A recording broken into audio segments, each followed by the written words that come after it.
Welcome back, ladies and gentlemen, to another edition of the 5 Point Fridays here with your host, Chris Griffin, aka Chris with a K. Hey, look, I'm one half of the Horns Down podcast. Got to throw the horns down. I mean, we're here with some Bama fans and and such. So that's how it goes around here, fellas. That's how you kind of have to introduce yourself. No, I'm playing. But anyways, I'm joined today by the wonderful, the amazing, highly intelligent Ty Hayes, and then a new friend of mine, a guy who. My uncle, he said, hey, he's next. He's definitely next. That guy is pretty damn good. I like him. So Jonathan Lewis is here, ladies and gentlemen. So, sure. Hey, we're here to recap the week. Basically, that was in college football. Talk a little bit of the realignment news. Talk about, recruiting, different things like that. Keep it short and sweet if we can, but hey, we love to talk football here. So, Ty, go ahead and reintroduce yourself to the to everybody out there. Yeah, so I'm Ty Hayes. I do the YouTube channel Around the Table Sports. You can pretty much come to my channel any day and find new content because, let's be honest, I don't have a life outside of college football, and it's becoming glaringly obvious. But yeah, Around the Table Sports on YouTube, at Twitter, at ATS Sports Show, and that's about it, man. Jonathan? Yes, sir. College football with Jonathan Lewis on YouTube, at College FB Lewis as far as Twitter. Talking all college football, love recruiting, specifically recruiting. Actually, I do previews and predictions and stuff like that throughout the season. That's about it. All right. So, guys, let's go ahead and just jump right into it. We got 5 points to tackle today. And the first one is, it looks like the Big 12 is making moves or the Big 12 is on the move, kind of in between. Jonathan, I'll let you go first. What are your thoughts about the Big 12 possibly expanding? Well, look, the Big 12 has definitely secured its spot as far as a Power 5 program. I think that was the big thing in question, even though they got BYU, UCF, Houston, and then Cincinnati. I think a lot of people were still questioning the fact, should they still be a Power 5, not move them down to a Group of 5? I think not only did they secure themselves as a Power 5, in my opinion, but if you do, let's say we do hypothetically bring in Oregon and Washington, that definitely locks them up as a power conference, in my opinion. But I don't know if you guys just seen the news. It's releasing all over the place. It could be a rumor mill. It's on a couple of things. I sent it to Ty. But supposedly as of about an hour and a half ago, Oklahoma State is in contact with the SEC. So, yeah. Now, it's coming from barkeryarder.com and also another one that's affiliated with Oklahoma as well. So I don't know how legit that is. I try not to push speculation, but just throwing that out there real quick. That'd be interesting. I know. So, but yeah, as far as that goes, man, I feel like the Big 12 is good. I always thought when they brought in BYU, I thought that was going to be not necessarily an improvement over Texas and Oklahoma, but I thought that was a big, filling in the gap, right? And then bringing over UCF, the biggest enrollment in the whole United States as far as on campus, right? So you got those guys. Obviously, Cincinnati pushing into the playoffs. You can't discount that. Luke Fickell's still there. He's going to make a push. And then Houston, every year, it seems like, I don't know how they're kind of overlooked, but they always are typically overlooked, in my opinion. I mean, they put guys in the NFL almost every single year. So, and the coaching staff is typically underrated as well. But yeah, that's pretty much all I got on the Big 12, man. It's just so much speculation and rumors going out there right now. It's crazy. Yeah. Is Dana Holgorsen still with Houston? Yes. Yeah. Yeah. So, I mean, look. You see what I mean? Yeah. So this is something that I've always thought. The Big 12 was in a precarious situation. And if we're talking mega brands, sure, I'll listen to arguments saying, well, they lack those. But what they did become is a complete conference top to bottom that I am very excited for Big 12 football. And look, the one thing I think that the Big 12 did that's so great, what do we all talk about? What's the one thing that really moves the needle for a lot of people who may be just very casual college football fans? Deep-seated rivalry games. The Big 12, arguably, depending on who you ask, had the best one in college football, right? If we go up north, the Ohio State-Michigan fans will claim theirs is the best rivalry. In the South, you have Auburn, Alabama. You have Tennessee, Alabama. But there's a real claim to be made by the Red River Shootout. That is an unbelievable rivalry who even myself, living in between these two programs, who's not a Texas or an Oklahoma fan, have felt. The Big 12 was able to go and recapture a major rivalry when they added in Utah here recently with BYU and Utah. That, I think is something we need to keep in mind. And plus, Jonathan, to your point, you're talking about the market in UCF, right? You're talking about the market in Houston. Boulder might not have the largest viewership per game on average, 64th in the nation, but they do have access to Denver's market. Yeah, no, right? hands down. It's a huge market. It's only probably 35, 40 minutes from Denver, I do believe. So, and all media rights for Boulder, if I'm not mistaken, go through Denver. Yeah, so, they do. You got that. If we look at Arizona State, Arizona is a fast-growing state with a fast-growing, ravenous college football fan base. Great addition. And then I talk about Utah. Utah is a team. Every time Jonathan and I get together, we're always lauding their ability on a year in and year. I mean, they are truly one of my favorite college football teams in the nation because they are that solid every single year. It seems like they're a team that if you sleepwalk into that game, you're not going to leave that game feeling confident. The Big 12, Chris, you put it best on my podcast. They were trying to survive and now they're trying to prosper. Yeah. I mean, at the end of the day, like we said on your podcast, expand or die. Like you have to expand. You have to. Why can't you be the first conference to be the super conference? Why can't you expand to 20 teams before the SEC or before the Big Ten? Attempts to, right?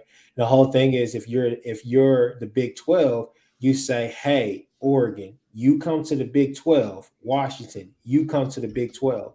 Along with most, if not all, the rest of the Pac-12 teams.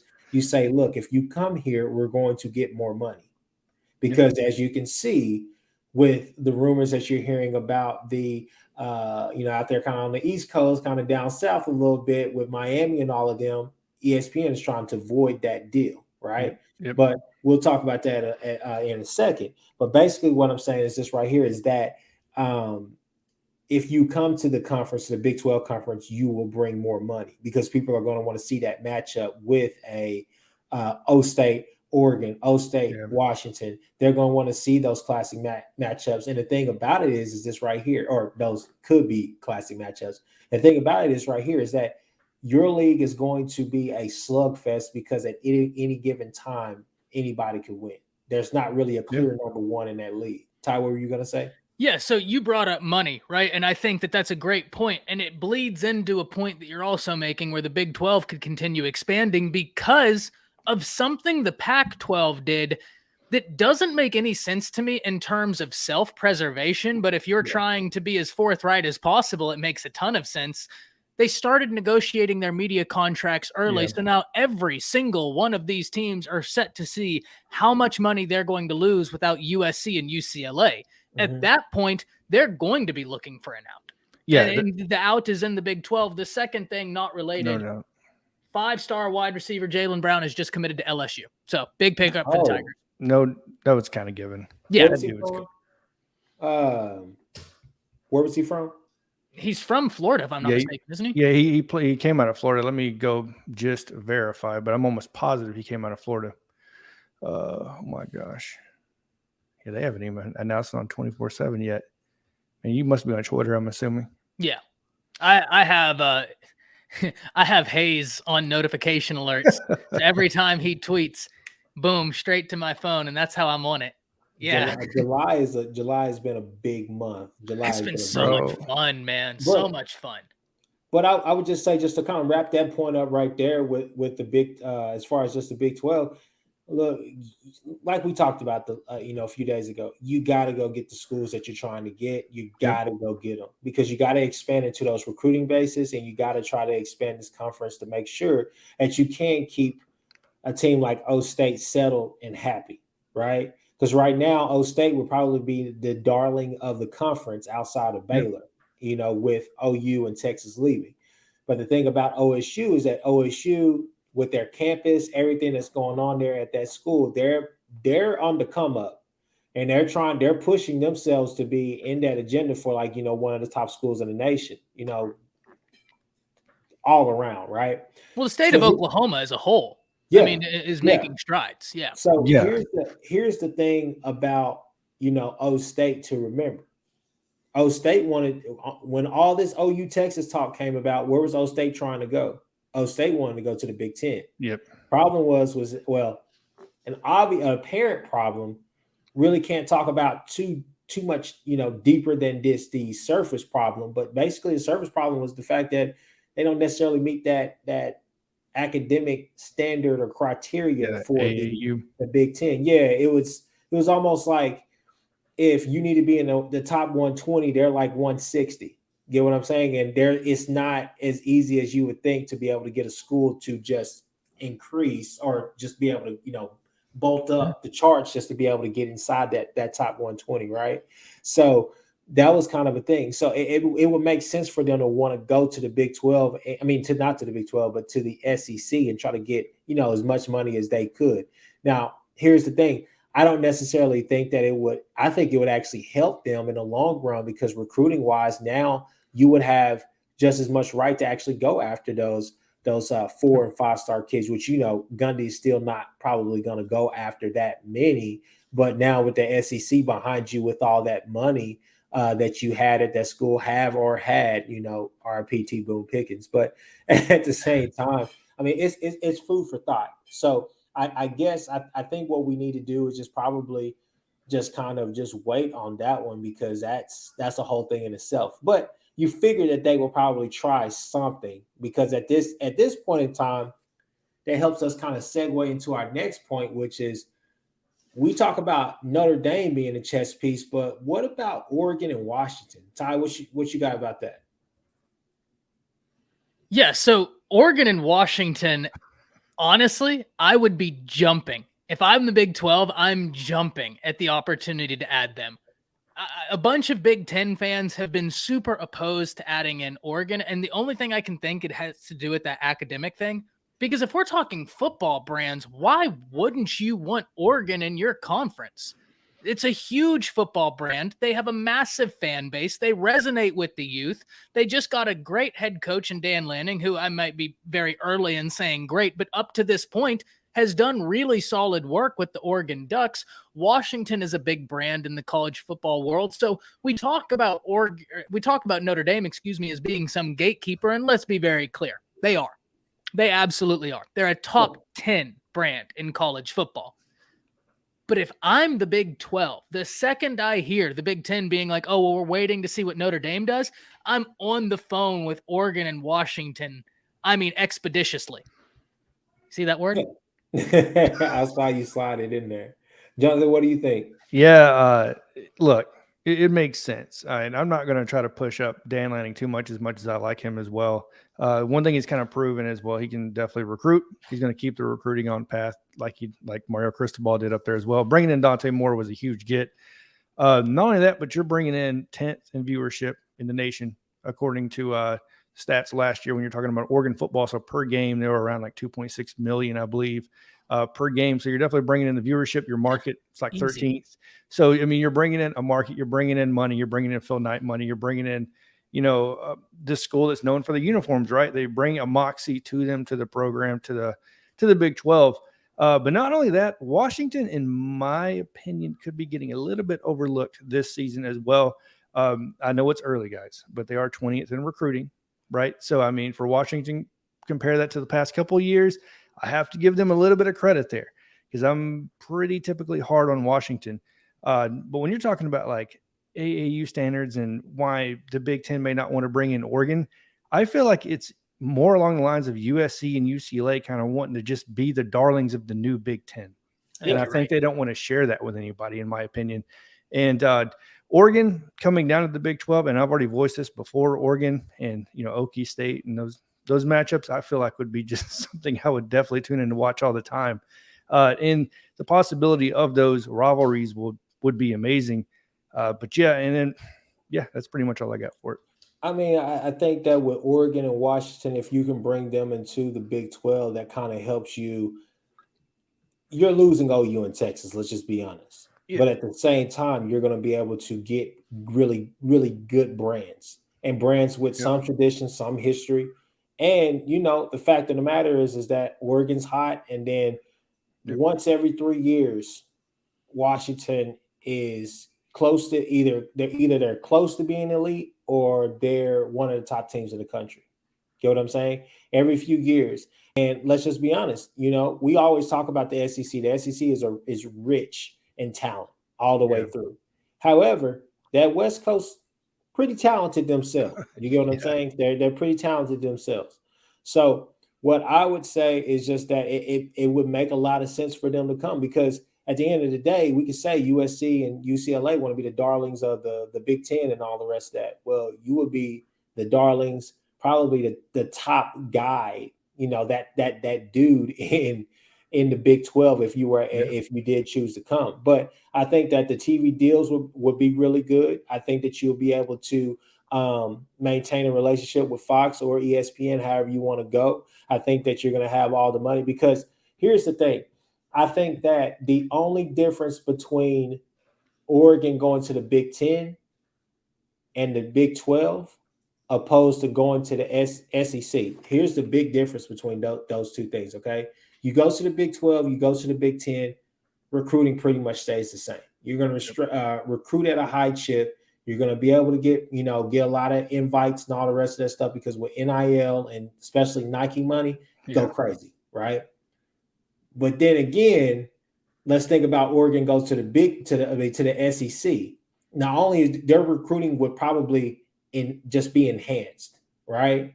And then the fact of the matter is that with you SEC boys, y'all like to do a lot of hush money type stuff, bags, McDonald bags full of money, type Don't stuff. associate us with that. I'm just saying. Don't associate us with McDonald's bags of money.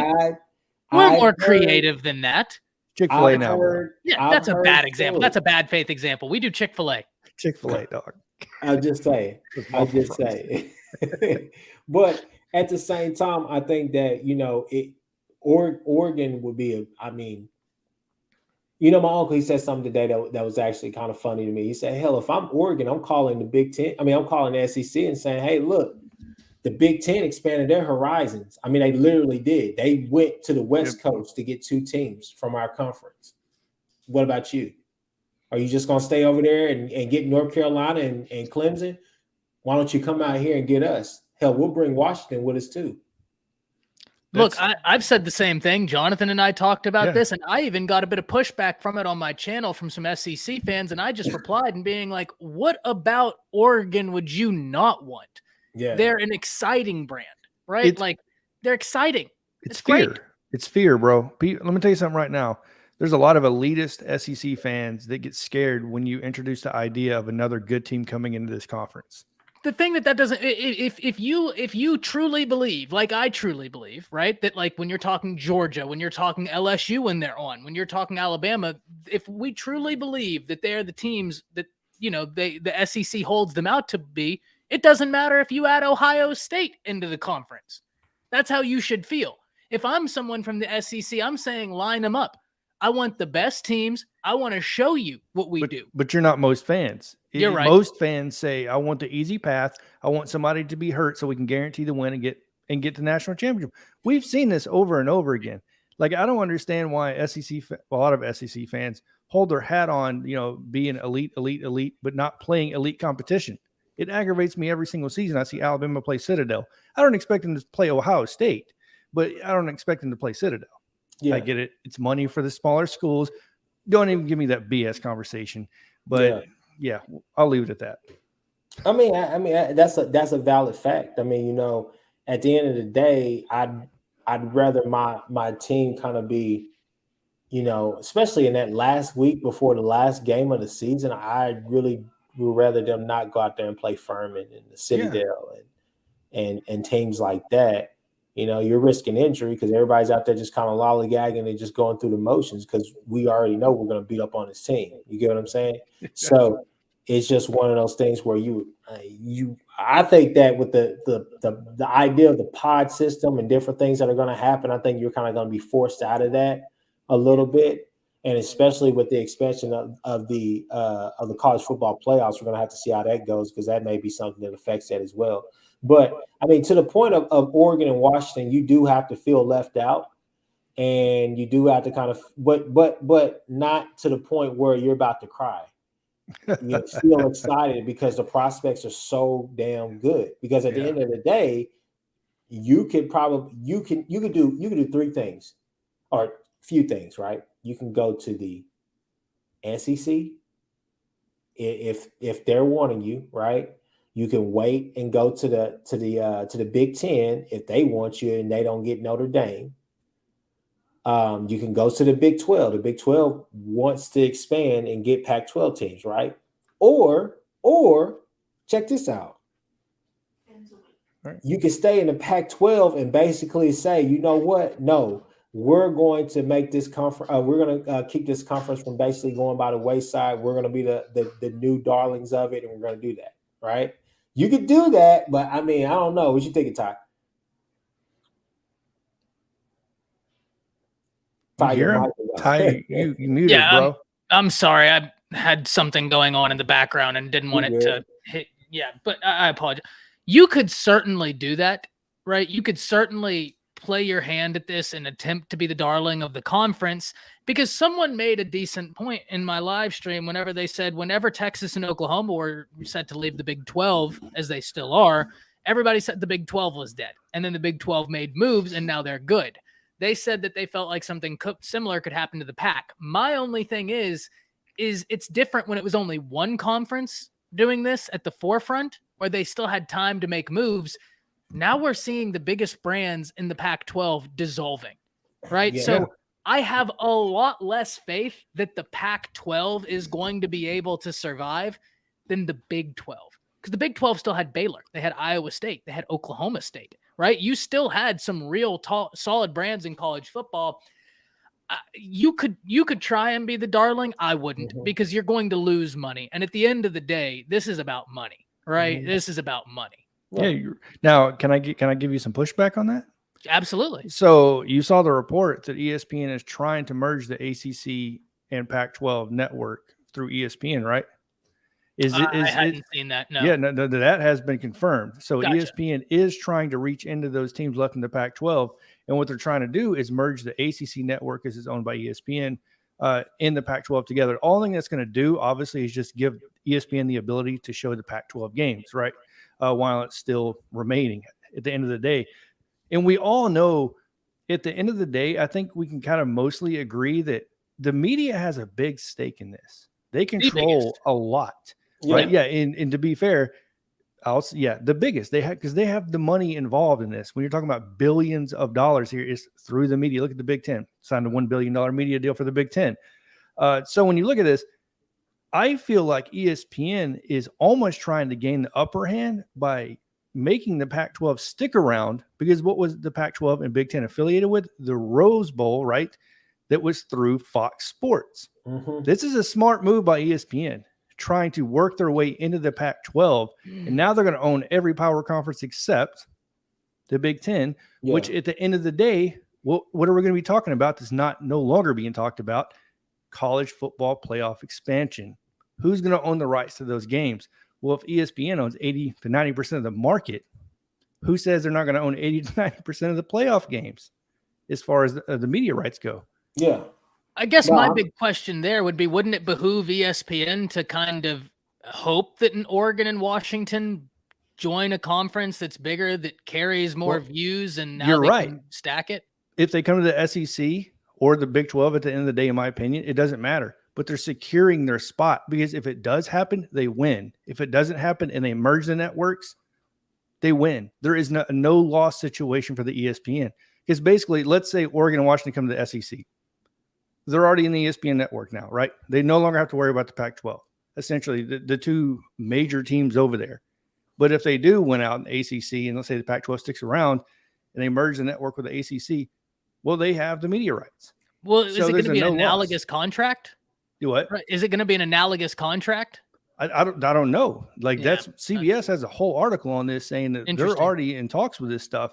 And, it's smart, because the moment the Pac-12 killed the media rights, what did it do? It left ESPN a spot to kind of put their foot in the door and be like, hey, we're here now.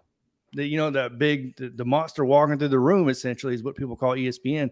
Now Disney's working their way in there. Yeah, I'm about to say they got Disney money, bro. That's what I'm saying. So YouTube money, they got Disney money. Exactly. So we got to be thinking about that. Like the ESPN's working on both sides of this. So let's go ahead. Let's go into the next point. let's go on to the next point. I think this is a good one. This is a good place to go. Notre Dame, the chess piece. That's what we call them, throughout this process. So I would just say, Ty, I mean, what are your thoughts about Notre Dame? Do you like the fact that they're playing a waiting game, or I mean? Look, I completely get it. Look, Notre Dame holds all the power. If you're Notre Dame, you don't play this any different, in my opinion, because the status quo is already very good to you, right? Yeah. Like, they don't have to do anything. Us as college football fans want them to do something. But if we're talking about the business aspect of this, I mean, Notre Dame is already in a good position. I think it could get sweeter, but there's a distinct possibility that it couldn't, right? Because you are the sole arbiter of your deal, right? You don't have to do anything with that. So Notre Dame is undoubtedly a chess piece. It's just, I just don't know if they're going to be compelled to make these moves at the rate people want them to make. That's just my opinion on this, though. Jonathan, what do you think? I think that Notre Dame's the hottest chick at the bar. Exactly. They're They waiting are, to no see doubt. who's going to flex the most. Yeah. And but she knows it. Yeah, and she knows it. And what typically happens? They ain't leaving with nobody. So that's probably what's going to end up happening, which Chris, you brought up before. Last time we were talking is like, yeah, they're going to be making all these moves, talking all this stuff with all these people. And guess what? At the end of the day, when they're going, no, we're going to stay independent. Everybody's behooved. Everybody was up in arms for no reason. You know what I mean? So in Notre Dame, is Notre Dame being over? I got a question for you two. Is Notre Dame worth all of this? We're putting Notre Dame up, and I get it. They're a very valuable program. They're a very prestigious program. They're blue blood. Academics are great. All this. But it's almost like we're treating them like they're winning national championships. I get it. They have in the 80s. Like their academic standards are just unheard of. The Big Ten sees it. You know what I mean? With Northwestern and teams like that. But are we kind of overhyping what Notre Dame as one team can bring to a conference or no? Depends which perspective you're looking from, right? Because if we're talking about who really controls college football, the media, no. It's not being overhyped because of the brand, right? Yeah. Now, the flip side of that is there is a conversation about Notre Dame has underachieved in a lot of ways. Now, I think there is some level of pushback that it's incredibly difficult even making it to a college football playoff, right? Like there's only been a few teams, let alone winning the damn thing. It's very difficult just getting there. And Notre Dame has been there. So they've underachieved relative to your top 4 teams in college football. Yep. But if we're looking at it from this perspective of media, no. I mean, they're not being under or overrated. So we can kind of agree that it's from a media perspective, because I'm not comparing these two, but Washington went to the playoffs too. No doubt. And I was going to make that point earlier. So here's my thoughts about this. Okay, I think it's for the traditionalists. Yeah. Right. I think that a lot of people think that, let's say that it's pretty much like this right here. Whoever controls the West wins it. In the end, right? It's kind of like Game of Thrones almost, if you think about it. So people are treating Notre Dame like that. Like, yeah, if we have Notre Dame, then we win everything. We got it all. That's the missing piece. That's what I'm saying. I don't necessarily think that that's true, but what I would say is that when you look out there at the teams that are still out there, right? If the SEC is able to get a Clemson and Miami, and then you get a Notre Dame, you pretty much tell everybody else, you can come get Georgia Tech. You can go get UNC. You can go get Oregon. Baby, we done. Like, we got it. We got OU, Texas, Clemson, Miami, Florida State, probably. And on top of that, we got Notre Dame. Come on, man. That's the end of college football at that point. That's the super conference. Like super conference. Yeah.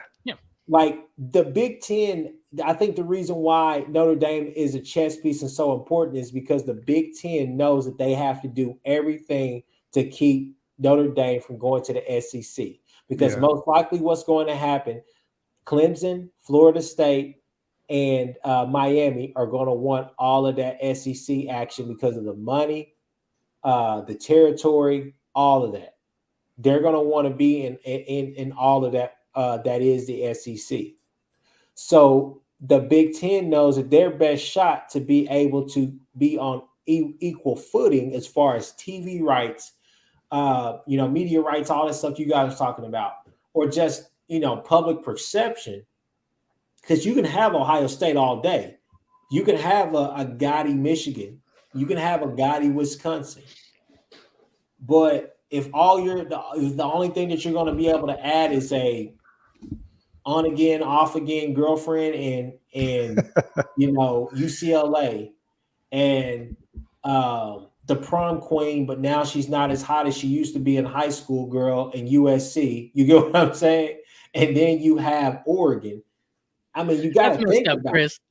She can't do anything about how she looks. You got to think about it, because you're basically saying you're basically telling the Big Ten, we got this whole thing shut down. You don't have the premier teams in college football. You have really great teams. Don't get me wrong. Even if they go to this whole NFC, AFC style of, championship and all the rest of that, at the end of the day, they can still win. But at the same time, you're going to say year in and year out, the SEC is going to be completely better from top to bottom. Yeah, because they're not only, the SEC is going to be more top heavy than ever in that conversation.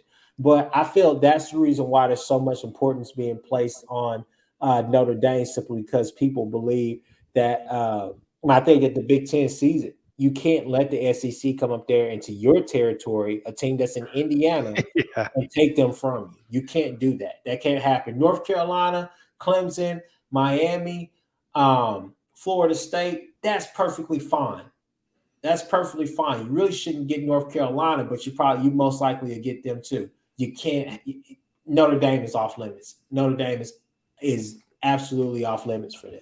So basically, we're talking more about not the Big Ten trying to get Notre Dame, but the Big Ten just trying to prevent Notre Dame into the SEC more than anything. Yeah. From that perspective, I guess. So. Well, the interesting thing, we sit here and we talk about the media war within college football, right? We talk about Fox versus ESPN. And the whole time, really, we're the one being played like puppets because Disney owns Fox Sports. Yes. Yeah. I didn't even realize that. Direct competitors, bro. They own both. When Microsoft bought Apple, or they bought 35% and claiming Apple went 1990 or whatever, what did Bill Gates say behind that? He said, well, the best way to sell products is to have competition. Yeah. You know what I mean? So I take back my comment about they have Disney money and Fox. ESPN has Disney money and Fox has YouTube money. Nah, that's not correct. But I mean, I'm sure Disney owns YouTube as well. They own everything. They probably secretly, it's an Illuminati, bro. They own pretty much everything. Man. No, I mean that Notre Dame is pretty interesting. But I like what Georgia Boy Boomer said. I mean, if the SEC gets those ACC schools, there's some merit in that. It doesn't matter what Notre Dame does. If Notre Dame is smart, they go to the SEC, which I think ultimately they have to think about it. They have to think about it. The fact of the matter is that more of their rivalry games and more of their traditional matchups that they would normally play are going to be in the Big Ten. So that's the only thing. That's probably the only conundrum that they would have to deal with, I guess. Yeah, I mean, and let's be real. I mean, just some food for thought here. If let's just say we assume we get Miami, Florida State, Clemson, right, and like a North Carolina. Well, without the NCAA really involved anymore, who says the SEC just doesn't hold their own playoff? Yeah, I mean, really, like they don't have to include everybody else. It's not a prerequisite. And honestly, at that point, I mean, you're losing out on Ohio State and USC. Ohio State. I'm trying to give some merit here, man. No. You're right. I'm cracking a joke. We all know. I think USC is going to be a fun team this year. And look, they have sky's the limit. If they get that right, that's a brand akin to Miami where they can turn it on and be a power. Yeah. It's got to come together. And I think it's going to be exponentially harder for it to do so in the Big Ten because of the level of competition present. Hands down, yeah. But I just made that joke because right now, this year, there's one team in the new Big Ten that I think is of real consequence, and it's Ohio State. No, I agree 100%. Hell, if I'm the SEC, I'm taking a shot at them. I'm like, hey, I mean, Oh, all the yeah. big boys is coming down here to play. Oh my gosh. You know, All it's a the good. Go I ahead. didn't realize this, Chris, either. I looked it up. I honestly didn't know that obviously, oh my gosh, Notre Dame, Indiana, it's connected to Kentucky. It's bordered, yes, to Kentucky. I just looked it up. So that means the SEC would have territory all the way up north if they actually do get Notre Dame. You gotta expand your horizon. I wasn't aware of that. Expand your horizon, yeah. Like, bro, I was like, what? Oh, hang on a minute. The recruiting. Well, speaking of that, that's a great segue into our next point. What's next for the SEC, guys? Winning another national championship. Did I say that out loud? I'll let you start on this. Well, I don't want to be rude. No. You go ahead. I started the last one. You go ahead. No, as far as what's going to be involved here, I personally think that the SEC should contact Oklahoma State. I like the idea of bringing over Oklahoma State because I like what Oklahoma State brings to the table. I know a lot of Oklahoma fans, Chris, may not like that idea. But I like Oklahoma State, and I like bringing and keeping that rivalry between Oklahoma and Oklahoma State, even though I'm pretty sure you guys don't. It's kind of one-sided, right? Yeah, for the most part. Team, you know? Yeah, exactly. It's been pretty one-sided. But I'm trying to think outside the box because everybody else is going to say the same thing. It's going to be Miami, Florida State, Clemson. In my opinion, North Carolina, because you add now the basketball edition with the Kentucky. Now you have this power thing going on inside the SEC with basketball. And I know a lot of people are going to say drop Vanderbilt, even though they have a great market, great baseball team, blah, blah, blah. You know, we can go on from there. But if they are smart, of course, you are going to be contacting Miami. You're going to be contacting, in my opinion, Florida State, Clemson. And I personally think, yeah, it would probably be North Carolina. So, no, I love that. I love the teams you put together. I think Oklahoma State is – anytime you can keep some rivalries together, even if they are very light, right? But it's storylines. It's storylines which drives viewership, which creates interest, which creates fans. You got to love it. So I think Oklahoma State, but there's a team right now out there that we're not discussing, and it's kind of been wild. A team that brings all the notoriety, right? 5 stars. Bishop Sycamore. Oh, my, get out of here, bro. I thought you were talking about West Virginia.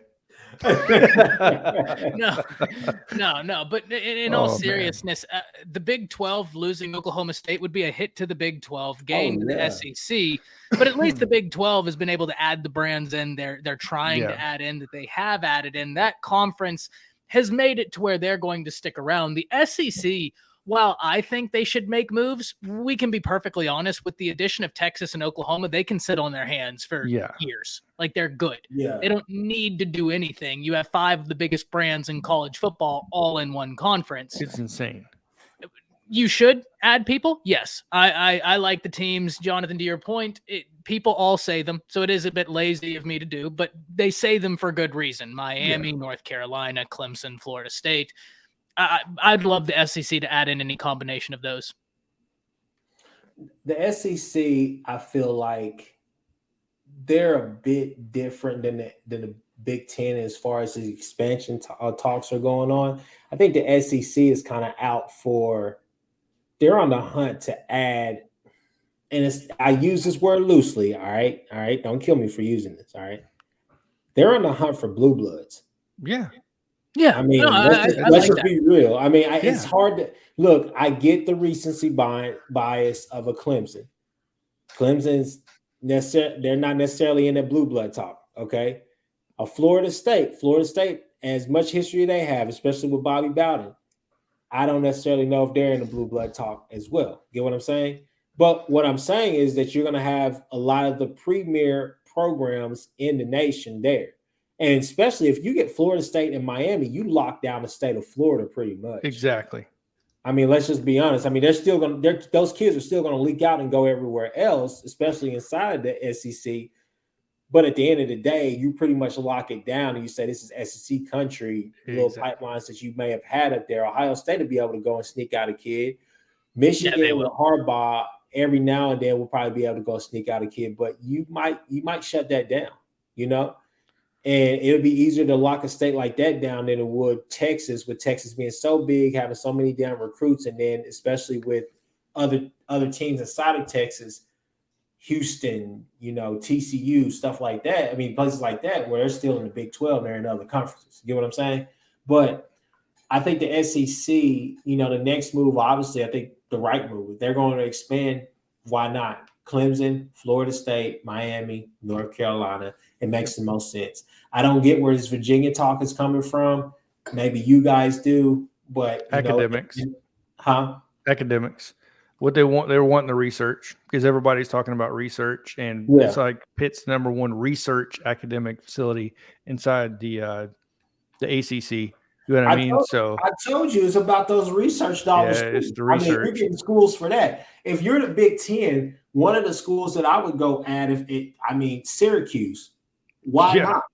Yeah. Because even if, you know, they may not be the hottest in basketball. I mean, not in football. That's a good idea. But basketball, I mean, why wouldn't you go get a Syracuse? Don't let them go back to the Big East. You go get them. They fit right in with your fold.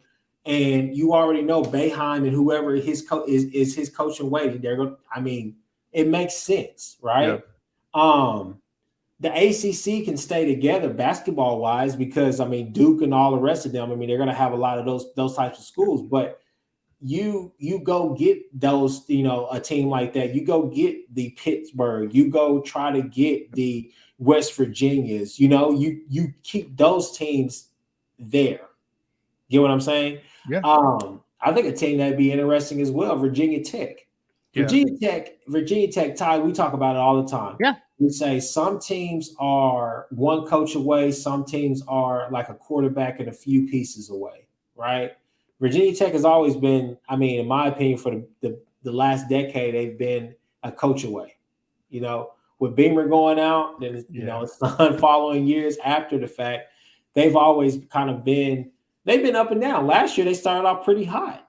You know, it was pretty cool to see the whole Sandman thing, the interest, all the rest of that. They were hype, but then they kind of just, you know, fell off. Another team for the Big Ten that makes sense, NC State.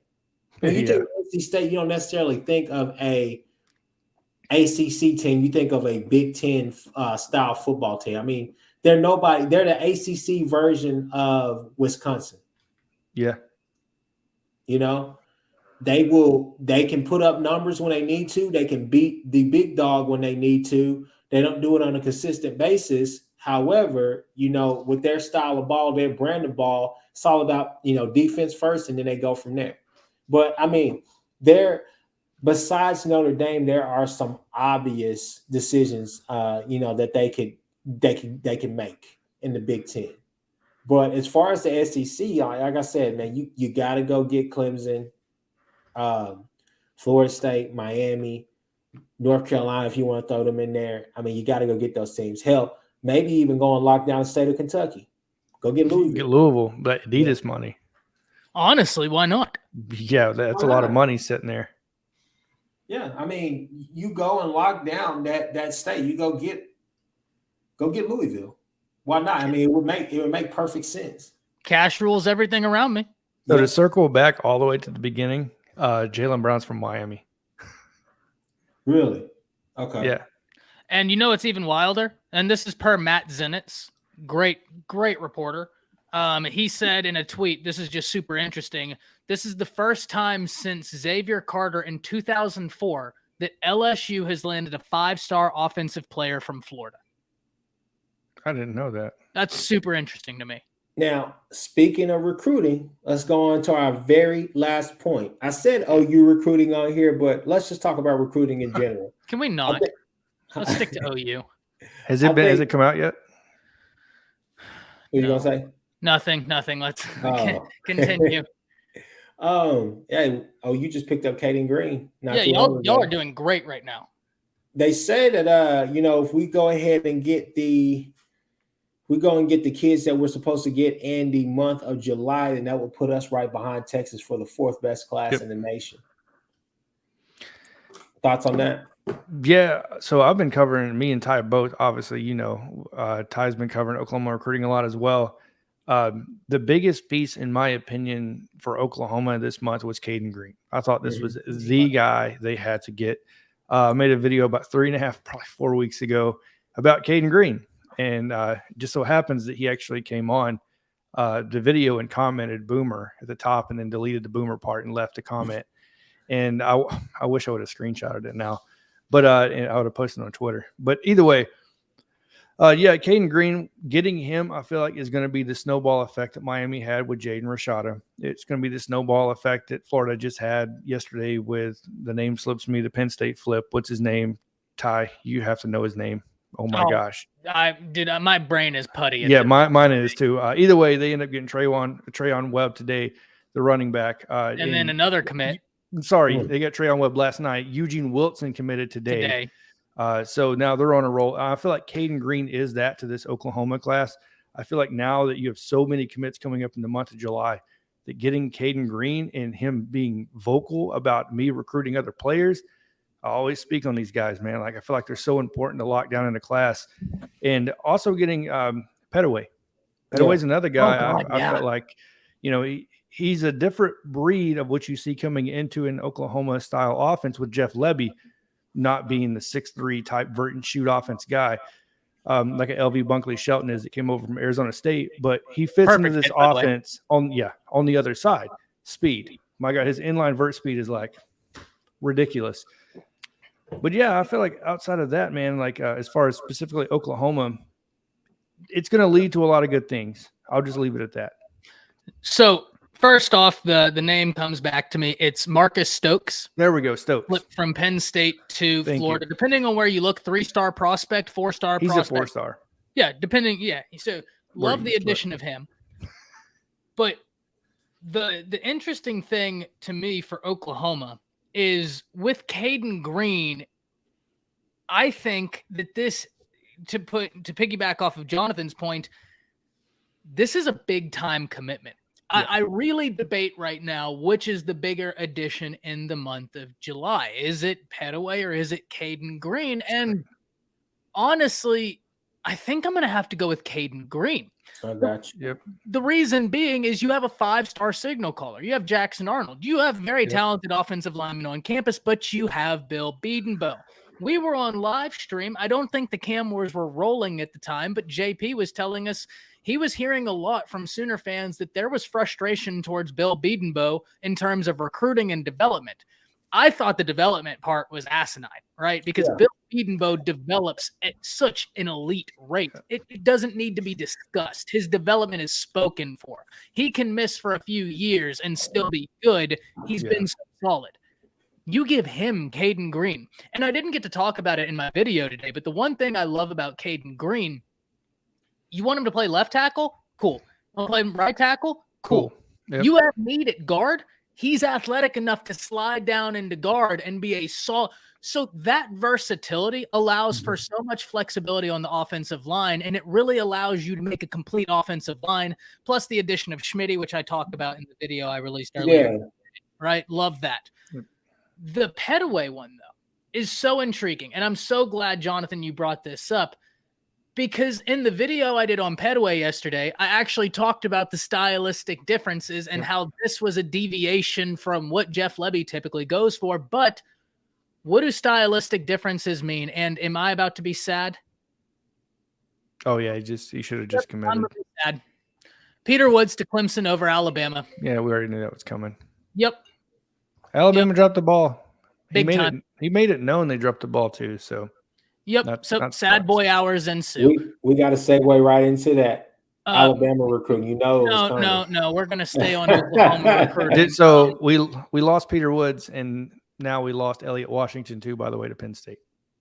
Yeah, but in fairness, Elliott Washington, I don't think I think that was expected, right? Especially because of the defensive back recruiting we're doing right now. And in fairness, right, before I panic too much, if I'm not mistaken, didn't Jeremiah Alexander commit to Clemson July 7th last year?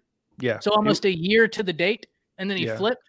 I'm not saying that's going to happen with Peter Woods, but I'm saying I'm holding out hope because I'm an Alabama fan. I don't know, man. I'm just trying. Doc, I was talking last night with Marvin Constant in Alabama obviously Alabama linebacker back in the day. And look, Pete Golden is dropping the ball a lot when it comes to staying in contact with these recruits. And Peter Woods has kind of made it. I've heard he's kind of made it vocal that look, when This a team isn't stops, on Roach. do what? This isn't on Roach. No, it's That's not all on I'm gonna Roach. say. It's on Pete Golding, in my opinion. A couple of these guys have now made it kind of public that, hey, it's a good initial push, but they need to slow down. We're lucky we recovered on Wilkin Formby, the 4-star offensive tackle, because Wilkin Formby was not an Alabama lean whatsoever, and he's out of Tuscaloosa, Northridge, 6A school. He was in Ole Miss and Oklahoma. He even mentioned Oklahoma. So, yeah, and then I thought for a minute there he was leaning our way, but then I was like, okay. You guys stole a kid out of Oklahoma. I mean, we got in on him late, so I want Adam really like him. Yeah. I want to see him. I want to see him. Sign that dotted line, because I'm like, hey, dude, come on. OU's a school, but at the same time, I mean, I was like, it's not a bad pickup for you guys. I hear he's really, really fast though. Like, 10-5 as a sophomore. Yeah, 10-5 or 10-6. Splitting hairs here. Yeah, but either way. You want to talk about fast, and I didn't get to talk about this with Petaway. Allow me to segue back into this before we make me even sadder talking about this. But the last point I'll make on Petaway, the stylistic differences of wide receivers will give defense fits, right? You have a wide receiver that's 6'3", but then you got little Petaway there, who, by the way, has nabbed 3 or 4 sub 10 500-meter dashes, lowest being a 10.41. Yep. This dude can move. He's fast. His inline speed is something crazy. I'm telling you, I am. The Marvin Mills, the Theo Weeses of the world are going to love this offense. Yep. But I'm still, and the Jaden Gibsons, the Jaleel Farouks, I'm still looking for that guy that I say, man, the Dontario Jones. Like, I mean, if you go back and watch Ole Miss last year, there were not that many plays that he didn't touch the ball. I mean, literally, that kid was in. I mean, jet sweeps, bubbles, jailbreak screens. I mean, they just give the ball wherever he was at. He made magic with it, and I was like, man, I'm excited about Levy bringing that to OU and possibly having a kid like Petaway or whatever, somebody who's got that twitch but can make something happen with the ball. I'll tell you what, having the twitch is awesome. Having the speed is awesome. You can't teach that, right? He has it. You either have it or you don't. What I like better than that is he has an understanding, not being a super big wide receiver, of how to use his body to keep the corner from being able to intercept the ball. For a smaller wide receiver, only being a junior, I love that he already has that understanding, right? Because I saw multiple times he used his body to shade the corner away to where the corner's job became exponentially harder, and he was the only person who had a really legitimate shot at that catch. I love that. That's an inside step, bro. Your first 3 steps, if you can get an inside step and fade out on those post patterns, dude, you're super deadly. And actually, if you go back and watch my Jackson Arnold video, I actually show him doing that with one of the receivers. You know what I mean? He does that a lot. Well, even further than that, it's the first 3 steps, no doubt. I'm talking down the field. When down the field. He'll be adjusting to a ball where he has to let up some speed, and the corner will catch him, and he has real good understanding of how to put his body to almost box out that corner. Yeah. For a sub 6 foot wide receiver as a junior in high school, there's a lot of very talented guys who don't have that understanding because it comes later. He has it. And he's physical. Let me ask you guys this question. Do you guys get Brandon Ennis at the end of the day? No. You don't want my opinion on Brandon Ennis. I don't think anybody knows what he really wants to do at this point. No, because I don't – look, Bama landed 5 wide receivers last year. Were they in on Brandon Ennis? Yeah, they would have loved to land Brandon Ennis. But at the same time, getting in Malik Benson – I think has pretty much well showed. I don't know that Bama might not take but one more wide receiver this class because of what they got last year. I really love last year's haul. Really am big on it. Kendrick Law, Aaron Anderson, Kobe Prentice, Shaz Preston, Isaiah Bond. You can create a track team with those dudes. Yeah. Like, genuinely. Isaiah Bond competed at like an extremely high level in track. Didn't he nab like a 10.34? Yeah. Something like that. Yeah, he is.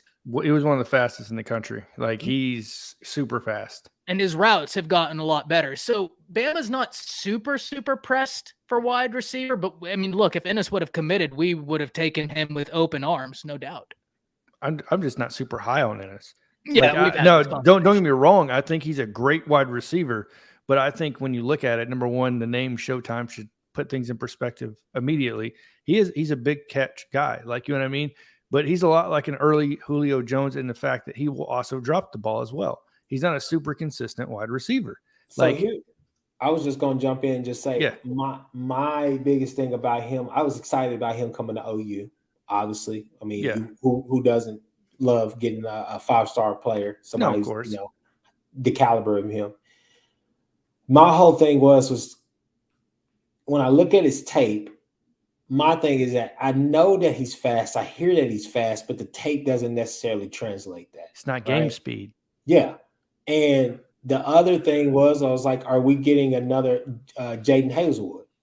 Which I think Jaden Hazelwood is going to have a pretty damn good year at Arkansas. I don't know. I'm not going to say a great year. I think he's going to have a solid year. My problem with him was simply, you know, this year I definitely want to see it. I'll be watching it whenever I watch Arkansas this year, but can he finally create separation? You know, coming off that ACL injury and everything, he just wasn't right. You know, he didn't have that same twitch that he had his freshman year. And so that's no fault to him. I mean, hey, you know, things happen, right? But that was kind of my only knock was, you know, his ceiling is high, but his floor, I guess, is Jaden Hazelwood. Yeah. Ennis is a guy I watched a lot of film on, and like I said, I've already, you know, I don't want to sound like I'm being down on the kid. You know what I mean? Like, but I was just one of those guys to where if we missed him in Alabama, it was like, okay, we missed him. You know what I mean? And like Ty brought up, Malik Benson was the guy. Most of us real Alabama the fans that are following recruiting are saying, this is the guy. Like, this is the guy we need to bring in. Like, miss out on Ennis, bring in Benson. And it was that way last year, realistically, with Jameson Williams. It was one of those things where we needed that guy. You know what I mean? In my opinion.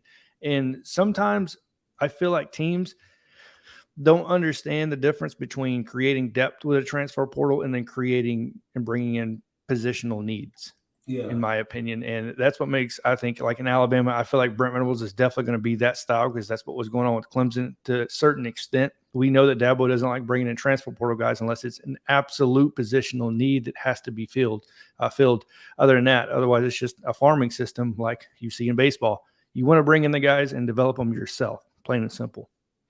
Yeah, 100%. You guys got anything else about recruiting? Madness. Dante going to Oregon. That's a big deal. That is a big deal. That is a huge deal. That is a huge deal. I think let's just ask that question and just make it brief if you can. Who's the best quarterback in this class? Oh, that's a dangerous question. I mean, that may be a video. I already know Ty. I already know Ty's pick. It's going to be Nico. I have to admit it, man. Tennessee's quarterback, Nico Iamaleava. I'm not saying he's the most polished in this class. I haven't seen any game film. Maybe I'm not looking in the right places, but everything I see is just him in his. He transferred schools. He transferred schools. Yes, but the man, his arm talent is sickening. I mean, it is unbelievable watching him. He'll just be standing there. And if you blink, you've missed it. He has got such a quick motion, and it is a rocket. He's so talented. Jackson Arnold, I mean, we were talking about this before. If we're talking the short to intermediate game, which, let's be honest, that's most of college football, he has the ability to stretch it. That's not an issue. But his short to intermediate game is elite now. Yeah, and that's what Levy loves. Now, So Jackson Arnold's up there. Dante Moore. Unbelievably talented prospect, just enough mobility to keep a defense honest. Isn't going to stretch it like a Marcus Mariota, but can he keep a defense honest and use his legs as an extension of the pass game? Absolutely. Malachi Nelson's great as well. This is a great class for quarterbacks. Yeah. So my uncle brought up a good point about Malachi Nelson. So I asked him, I said, hey, uncle, I say, you know, if everything would have stayed the same and Lincoln would have stayed here, were you excited about Malachi? And he said no. For the same reasons that I was really, he told me, he said, hey, I was really excited about Spencer Rattler.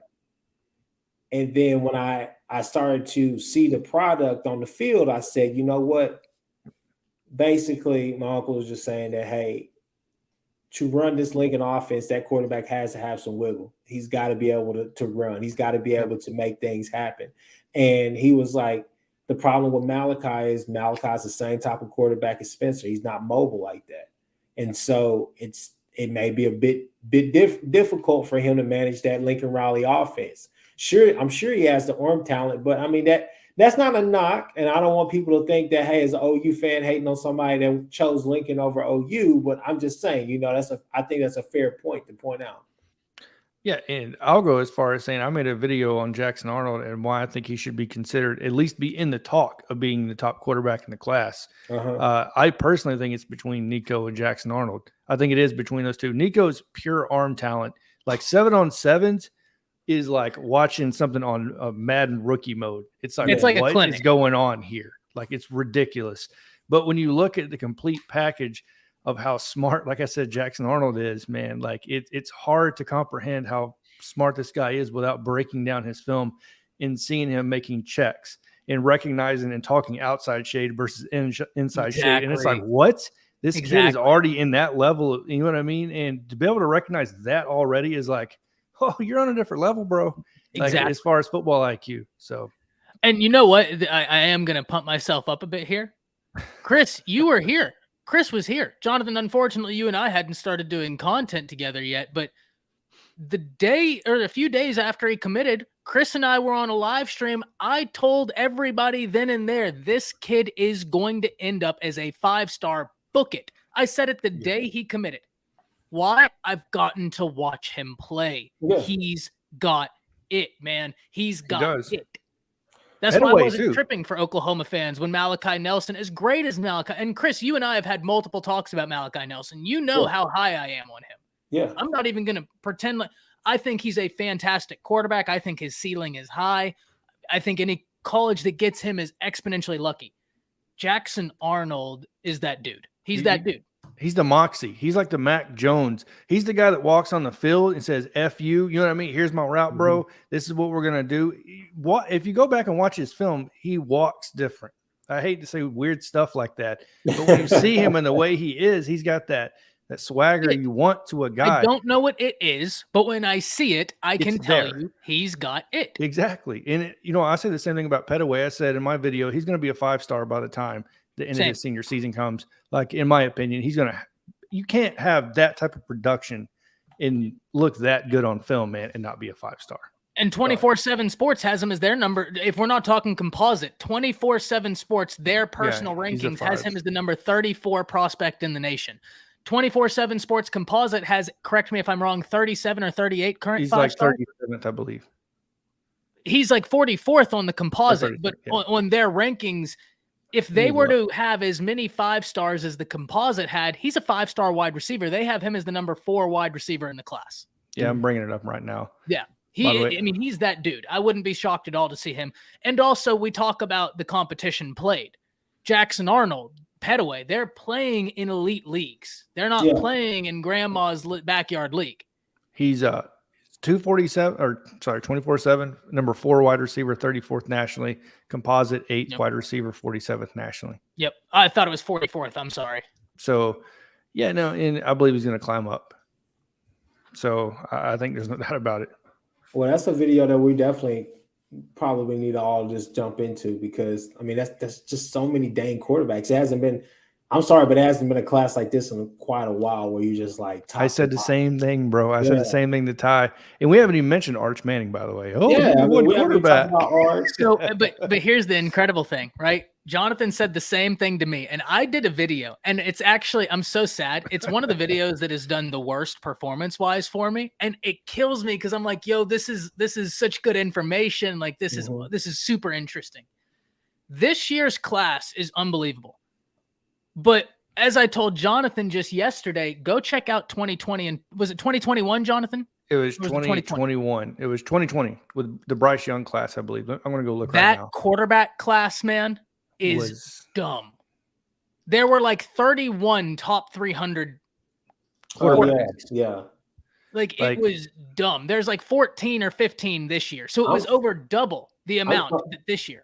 Because Spencer's year, I mean, it still baffles me that gosh, that's his name, Bo Picks. It still baffles me that Bo Picks was number 2. I mean, that was like a distant 2. That wasn't a great quarterback class. No, are we talking about Bo Nix? You said what? You say Bo Nix? But yeah, that was the 2019 class. 2019? Yeah. Bo, see here, I'm looking. Hang on one second. That was the 2019 class. That wasn't a great recruiting class for quarterbacks, as far as 5 stars is concerned. I think they only had 2. We said in the top. Would we put it in the top what? 300. 300, right? Yep. So I always like doing top 300. Yeah, 2020 had 25. Hang on. So it was the 2021 class. Yeah, they had 31. So yeah, let me see here. QBs, positional rankings. This year's class is an exceptional class because of how many are in the top 10 and top 15. That's where this year separates it. Yeah, that's what I'm saying. I mean, it's a plethora of quarterbacks. Top heavy for sure. So top heavy. Something that we'll have to talk about. What do you? I know what you're laughing at. I know what you're laughing at. You don't even have to say it. That Arch Manning is Jimmy Clausen. Is just another Jimmy Clausen without the arm. And I said, whoa. That's a diss. They said he was Arch Manning is Jimmy Clausen without the arm. Yeah, I said, bro, that's a dig hard. That's a dig hard. Like, you know, it's weird. Arch's sophomore highlights. Like, I'm not trying to be funny here. I'm genuinely talking ball here.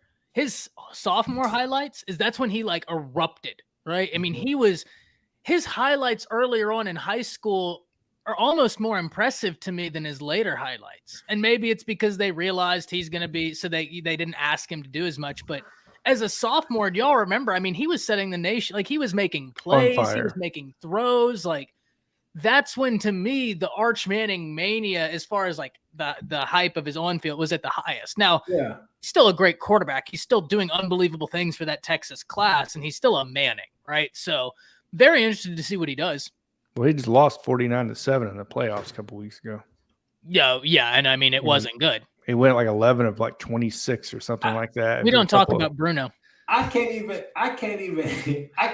hate on the kid. You know, honestly, he chose Texas. It is what it is. But one thing that I can hate, and I think this is a good segue. Ty, I've been meaning to show you guys this little something I created. Oh wow! God. Wow! We have the Mullet Boy T-shirt. Y'all want to see the back? Y'all want to see the back? Yeah, show me the back. Okay, bro. So I just want y'all to know, bro. I'm taking orders right now. If anybody wants to get a shirt, just holler at your boy. I got you. You know. So. I am not affiliated with him. Dude. So Ty, when we have your show next week, I'll definitely. Oh God, that's gonna probably be the first thing. You know what I need you to do for me, Chris? What's Jonathan, that? have you ever seen the video of Chris when he pins the letter in like 16th century, 17th century English style? Oh my God. That is one of the funniest things I've seen in so long. That was great. Texas fans hated me for a while. Jonathan, if you don't look, when you talk Texas, don't mention my name. He's warned me. He's warned me.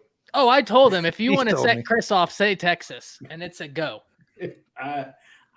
Me and Texas, we don't mesh, but yeah, fellas. I mean, that's pretty much the episode, man. I love that, bro. Guy. Hey, man, all hype, no tape.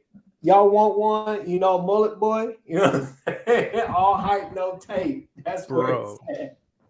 That's where it's at.